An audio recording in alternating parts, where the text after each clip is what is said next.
And now, the award for greatest person and most awesome person ever, Bill Chase.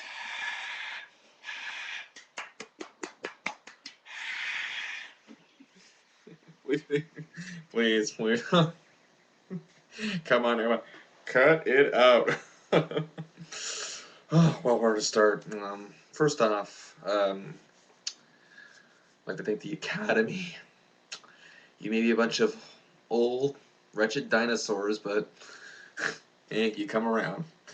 Uh, and I'd also like to thank the little people, especially my friend Jen, who's about as small as they come. Well, yeah, one time, you're gonna love this. One time, I was shouting her name and looking for her, and hey, she was standing right in front of me. What do you know?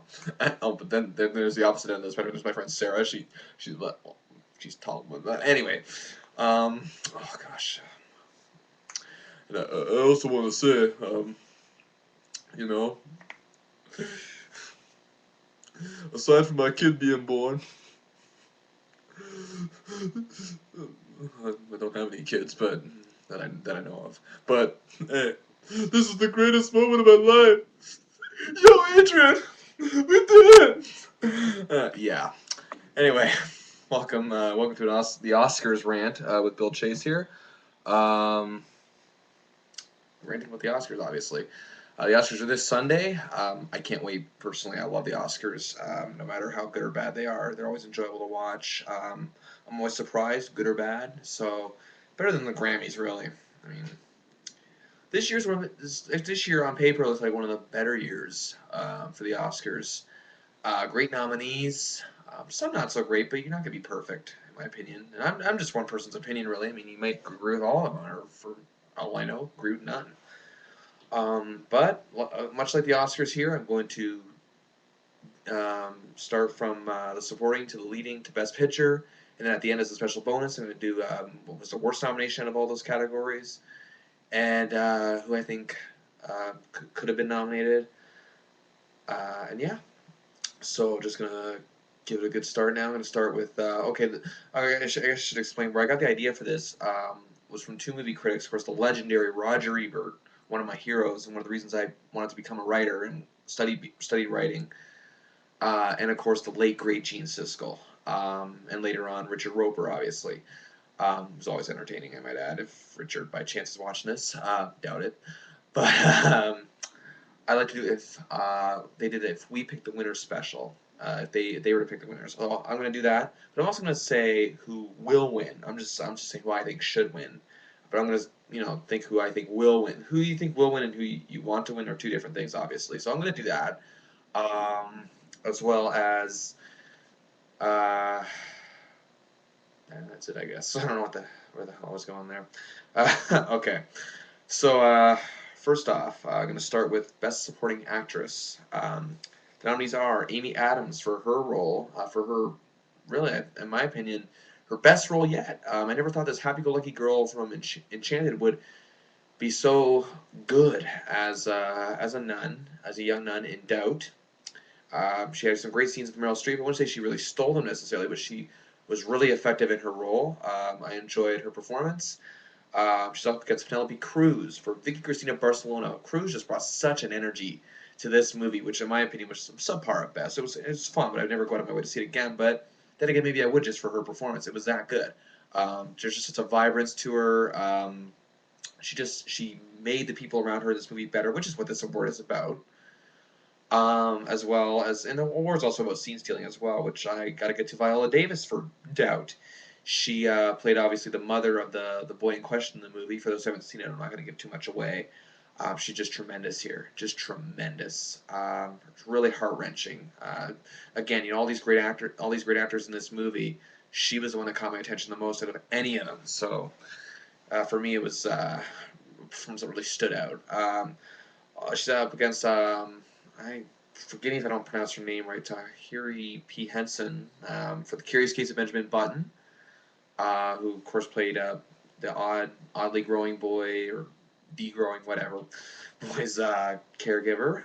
She was really tender in her role, a lot of heart to it, but to me it just wasn't really memorable.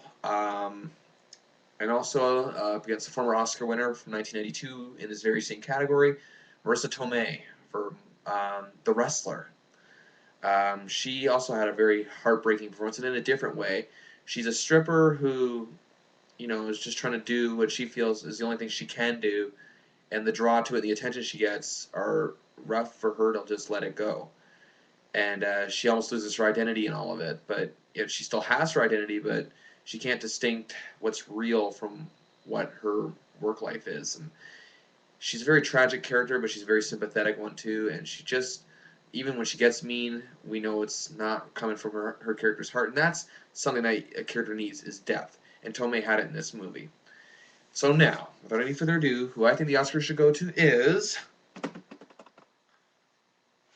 Marissa Tomei for The Wrestler. That's right. I know, I know. For those of you who know me, know I'm a wrestling fan. That's not why I like this movie. I hate most movies about wrestling that aren't documentaries. This was just wonderful. She really captured a character just the way it should be. It was very memorable. It stood out. She didn't steal the scenes with Rourke. She shared them. And that, I think, is a great effort in itself. I mean, some actors are so good that they overdo their star, which I still think is a good thing in some aspects, because sometimes they're saving a movie or making it better even. Whereas Davis did in Doubt, in my opinion. Whereas Marissa Tomei was just wonderful, and she really made her and Rourke brought out the best in each other. And in my opinion, that's one of the jobs of a supporting actor, and I just think that her performance just stood out above the rest. Now, who I think will win, on the other hand, is Penelope Cruz for Vicky Cristina Barcelona. Again, just such an energetic, wonderful performance. She made all the actors around her better in this movie, and she was this movie. She was the queen of this movie, in my opinion. So, if she does win like I'm predicting, I won't have any objections. Although I'd like to see Marissa Tomei. Penelope Cruz would definitely be my second pick. So, but she's who I think will end up winning. Next up, category that's actually I think causing most of the headlines this year. Best Supporting Actor, and you all know why.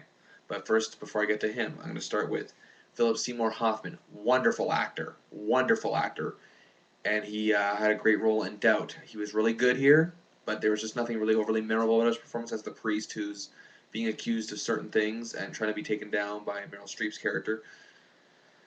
He was good. Again, he was really good. Excellent. He's great in many movies. He deserved the Oscar for Capote. He was wonderful in that. Really stood out. But here, it's just another good role from Hoffman, which in my opinion is just not Oscar worthy. He's up against Robert Downey Jr. I've been complaining for years the Oscars do not recognize acting, even if it's or even like or sorry, acting in a comedy, I should say, or even you know comedies as Best Picture. But I think that even if it's a comedy that's not worthy of Best Picture, the performances should still be looked at. I mean, there's a lot of performances that are nominated that don't get even considered for Best Picture. So why should be a stretch with the comedy? They don't do it very often, and I'm glad they did it with more of a slapstick kind of comedy with Tropic Thunder. Robert Downey Jr. as Kirk Lazarus in Tropic Thunder was just hilarious. One of the funniest acting performances. Not only was it funny, it was great. He really took the character to a level that no one, not one actor, could take it. That is why Robert Downey Jr. is one of the best actors in all of Hollywood today. He was great in Iron Man. I even, you know what, I may get criticized. I think he should have been nominated for that as well. Um, he was nominated previously for Chaplin in 1992. Again, he's just a great actor. I mean, you even forgot for a while that that the character he's playing was the dude playing the dude disguised as another dude. You forgot that the original seed of his character was an Australian method actor until he said that line, and then later, and then even after he says the line, you just forget because he's just so wrapped up and he's having so much fun with it. It's just a great performance. I really don't know what more to say about it. So yes, Robert Downey Jr. for Tropic Thunder, great performance. And now, the man who's causing the headlines this year, obviously, and we all knew this was going to happen the moment we saw The Dark Knight. And that, of course, is Heath Ledger, as his haunting, hilarious, and just downright, what's the word I'm trying to look for? Downright mysterious, downright eerie performance, downright, I should stop saying downright. Anyway, his performance as the Joker, which I'm still at a loss for words months after seeing the movie. Just unbelievable. Heath Ledger. I can't even continue. Like, give me a second.